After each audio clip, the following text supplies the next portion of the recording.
let's dive into the Saturday games, starting with the Cleveland Browns. They are favored by 2.5 points going to the Houston Texans. Obviously, the Texans won their division. Browns, unfortunately, didn't, even though they have a better record. So for these two teams, common theme this week. These two teams played earlier this season. Now, granted, this one's tougher to gauge than the other ones because last time Houston had no C.J. Stroud, no Will Anderson, or Jonathan Greenard. So, it's important to take that into consideration.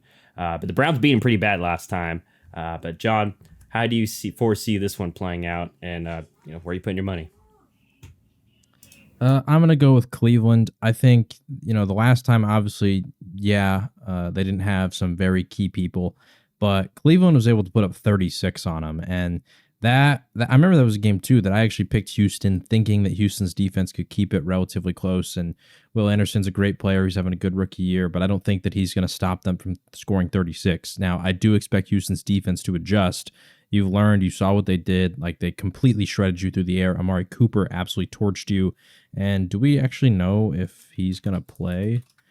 I'm looking up his status.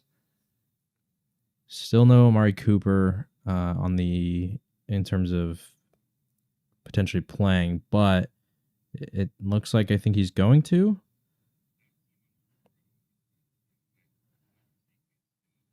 Actually, 3 hours ago, cleared for playoff opener. Found the most recent reports. So, he's going to play, and he torched that secondary. He had 265 yards and 2 touchdowns.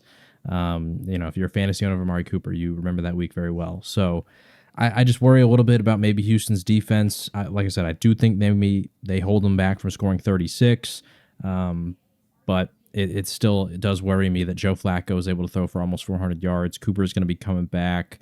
Maybe Njoku has another big game. He didn't have the greatest game that week, but maybe he has another big performance like he has been this year. So that worries me a little bit. And also, although C.J. Stroud is going to be back, I don't know. That Cleveland defense is just something serious. They're so good. And in a playoff atmosphere too, although they're on the road, I think for certain defenses that can kind of almost amplify you a little bit because those defenders, like, they just take so much pride in their job. There's a lot more, I feel like, anger on the defensive side because you're hunting someone down, like you want to hit somebody, all that kind of stuff. And so being in that atmosphere where everybody's kind of going against you, it might amp that defense up even more. And we've already talked about how good Cleveland has been with that defense throughout the whole season. So I'm taking the Browns for 200. This is a tough one to gauge. I'm also going with the Browns. I'm going 350 on them. It's just one where I gotta lean.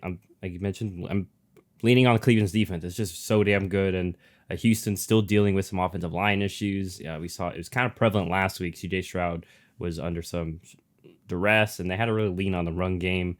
And it's just I don't foresee Noah Brown, having an amazing game like he had last week, especially against these amazing corners that Cleveland has.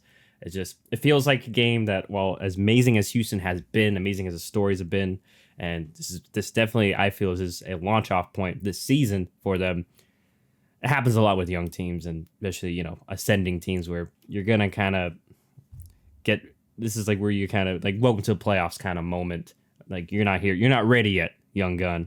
And it just feels like this will be it for Houston. And it's unfortunate because maybe if they had their full array of pieces, it would definitely be in consideration. I wouldn't be shocked if C.J. Stroud and the offense maybe are able to make some plays because, while Cleveland is great, they are can't be over aggressive. They love to, dabble in man, have 9 guys at the line of scrimmage. So there could be some big plays to be had. And also scares me a little bit in regards to picking Cleveland is obviously Flacco's been turning the ball over a bit. Now, granted, against Houston, like you mentioned, he tore it up against their defense. So we'll see if they can continue that success. But I'm just going with Cleveland.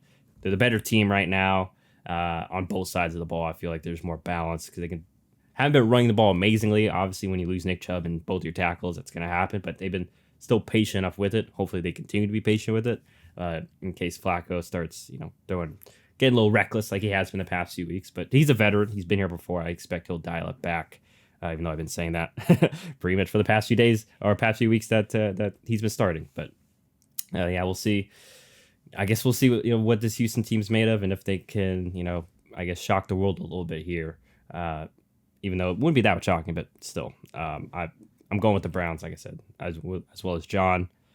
John putting 200 on the Browns to win by 3 or more. I'm putting 350 on Cleveland to cover that 2.5 point spread as well. So I'm putting a little more money than John is on the Browns here.